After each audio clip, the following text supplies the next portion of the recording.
स्वाभिमान मालिकेच्या आजच्या भागामध्ये आपण पाहणार आहोत की मोठे काका हे कॉलेजवर येताच पल्लवीचे लक्ष त्यांच्याकडे जाते आणि पल्लवी त्यांच्याकडे येत म्हणते की मोठे काका गुड मॉर्निंग. एवढं सगळं होऊनही तुम्ही इथे कसे? तेव्हा मोठे काका म्हणतात की हे आमचे कॉलेज आहे. मोठे काका म्हणतात की तुला काय वाटलं पल्लवी, तू आम्हाला घराबाहेर काढले म्हणून तू आम्हाला इथून सुद्धा काढशील काय? पल्लवी म्हणते की मला काय वाटायचं त्याच्याशी काही तुम्हाला घेणं देणं नाही, पण इथे पाय ठेवायच्या अगोदर तुम्हाला जनाची नाही तर मनाची सुद्धा लाज वाटायला हवी होती. तेव्हा मोठे काका म्हणतात की पल्लवी जास्त आगाऊपणा करू नकोस. मोठे काका म्हणतात की या संस्थेचा मी अध्यक्ष आहे आणि अजूनही सर्व अधिकार माझ्या हातात आहे. तू फक्त या संस्थेची एक विद्यार्थिनी आहेस एवढं लक्षात ठेव पल्लवी. पल्लवी मोठे काकांना म्हणते की तुमच्या अशा पोकळ धमक्यांना मी घाबरत नाही. माझ्या करिअरवर पूर्ण विश्वास आहे. पल्लवी मोठे काकांना म्हणते की बघूया आता कोण जिंकतंय ती. तुम्ही सुद्धा इथेच आहे आणि मी सुद्धा इथेच. तेव्हा रागाने मोठे काका कॉलेजमध्ये निघून जातात. तर इकडे शांतनूने सर्व स्टाफला बोलावून मीटिंग ठेवलेली असते. तेव्हा शांतनू सर्वांना सांगू लागतो की मी मीटिंग एका अत्यंत महत्त्वाच्या कामासाठी ठेवलेली आहे. गेले काही दिवसापासून इथे खूप मोठ्या घडामोडी घडत आहेत. शांतनू म्हणतो की पुरुषोत्तम सूर्यवंशी यांना कॉलेजच्या संचालक मंडळावरून बरखास्त करण्यात यावं असा मी सर्वांसमोर प्रस्ताव मांडतोय. यावरती तुम्ही तुमचे मत मांडावे. तेव्हा सर्वजण अवाक होऊन शांतनूकडे बघू लागतात. तेव्हा प्रभाकर म्हणतो की संस्थेच्या हितासाठी शांतनूने जो प्रस्ताव मांडला त्याला माझा पूर्ण पाठिंबा आहे. त्यानंतर प्रदीप आणि विनायक दोघेही त्यांना हा प्रस्ताव मान्य असल्याचे शांतनूला सांगतात. तर बाकीचे म्हणते की मोठे सरांना बोर्डावरून काढण्यात यावे यासाठी असं नेमकं इतकं महत्त्वाचं काय घडलंय? शांतनू म्हणतो की तुमचं म्हणणं अगदी योग्य आहे.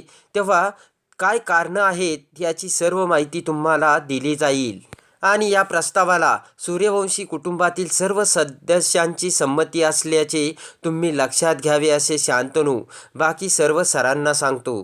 तर बाकीचे सर म्हणतात की कोणताही मोठा निर्णय घेण्यासाठी तुम्ही घाई करू नये एवढंच आम्हाला सांगायचं आहे. तेवढ्यात पुरुषोत्तम सूर्यवंशी हे दरवाजा उघडून मीटिंगमध्ये येतात. तिथे मीटिंग चाललेली बघून मोठे काका ओरडतात की हे सर्व काय चाललंय, कसली मीटिंग आहे ही? तेव्हा विनायक उठून उभा राहत म्हणतो की फार काही महत्त्वाची मीटिंग नाही आहे. पुढच्या महिन्यात कोणते कामं करायची याबद्दल आम्ही डिस्कस करत होतो. मोठे काका म्हणतात की कारण जरी काही असलं तरी मला इन्फॉर्म करायला हवं होतं. तेवढ्यात शांतनू उठून उभा राहत म्हणतो की मला वाटतंय आपली मीटिंग इथेच संपूयात कारण आपलं डिस्कशन झालंय. तर सर्वजण तिथून निघून जातात. इकडे मोठ्याई नवीन आलेल्या घरामध्ये सर्वत्र घराची स्वच्छता करून फार दमलेली असते. मोठ्याई म्हणते की बसते आता एसीची हवा खात असे म्हणत मोठ्याई एसी चालू करू लागते, पण एसी काही चालू होत नसतो. त्यानंतर मोठ्याई पंखा चालू करायला पंख्याचं बटन ऑन करते, पण पंखासुद्धा सुरू होत नसतो.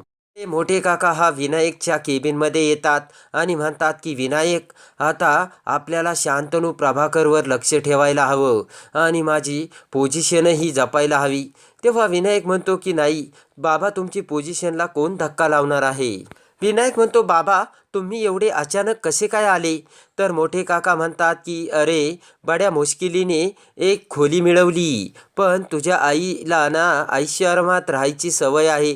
तेव्हा तिच्या तिथेच कटकटी चालू झाल्यात. विनायक उठून उभा राहत म्हणतो की बाबा आई कशी आहे? विनायकला मोठे काका म्हणतात की वैतागली ती आणि माझी सुद्धा तीच परिस्थिती आहे. मोठे काका म्हणतात की एवढ्या छोट्या घरात आता आमचे कसे दिवस जाणार काय माहिती.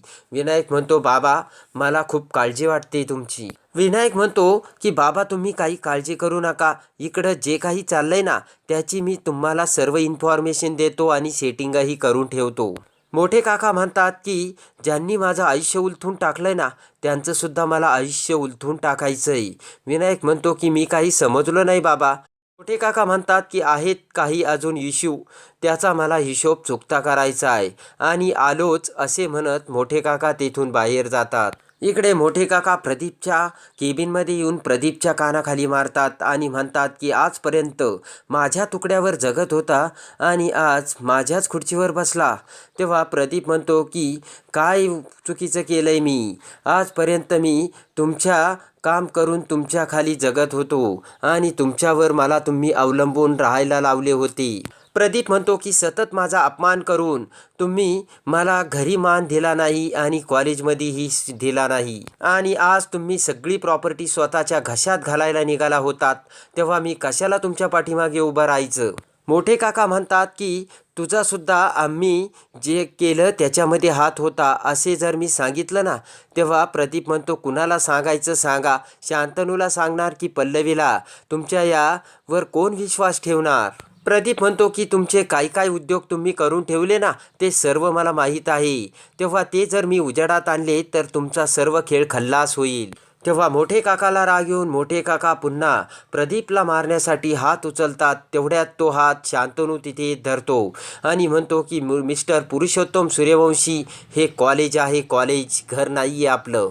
शांतनू म्हणतो की इथे मुलांवरती संस्कार केले जातात, तेव्हा पुढच्या वेळेस जर तुम्ही इथे असं काही केलं तर तुम्हाला कॉलेजच्या आवारातून बाहेर काढण्यात येईल. ते ऐकून मोठे काकाला मोठा धक्का बसतो. तेव्हा शांतनूकडे बघत मोठे काका विचार करतात की शांतनू, ज्या वेळेस तू लहान होता त्यावेळेस माझे बोट धरून मी तुला कॉलेजवर आणले होते आणि आज तूच मला इथून बाहेर काढतोस, बघील मी तुझ्याकडे, असे म्हणत मोठे काका तेथून रागाने निघून जातात. इकडे मोठ्याई ही डोक्यावरती आणि अंगावरती शाल घेऊन सूर्यवंशीच्या घरासमोर येते.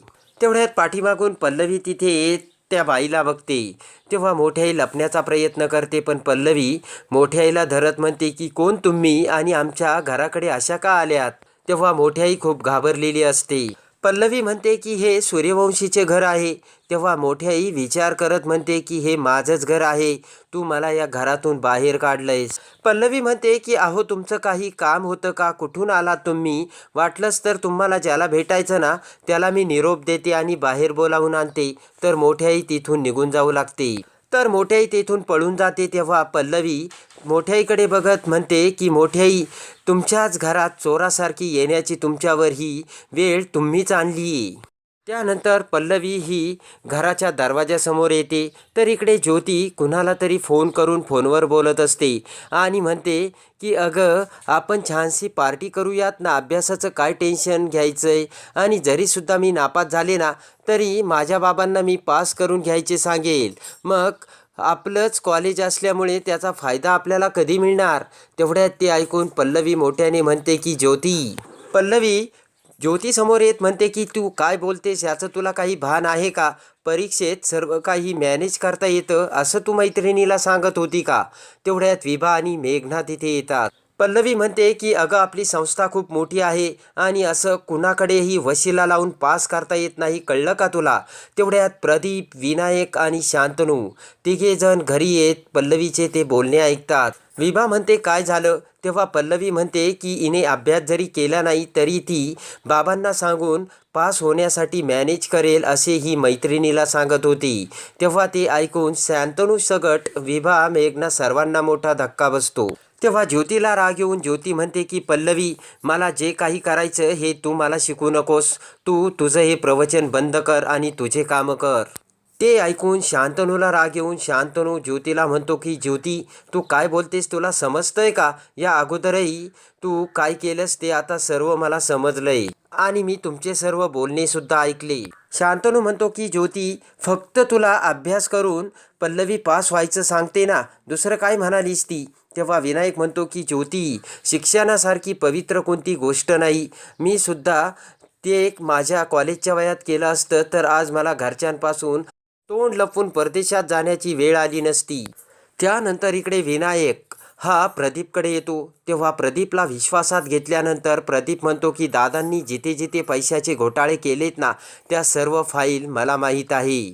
तेव्हा ते ऐकून विनायक विचार करतो की आता बाबांना मी माझ्या मार्गातून कसं काट्यासारखे बाजूला करतो ते बघाच. तेव्हा प्रदीप त्या सर्व फायली विनायकला देतो आणि विनायक त्या सर्व फायली शांतनूसमोर उघड करतो. तेव्हा ते बघून शांतनू म्हणतो की आत्ताच्या आत्ता आपल्याला संचालक मंडळाची मीटिंग बोलवायला हवी आणि मोठे काकांना ताबडतोब बरखास्त करायला हवी. तर आता विनायकने मोठे काकाचा पत्ता साफ करून पुन्हा एकदा विनायकने मोठा डाव रचला आहे.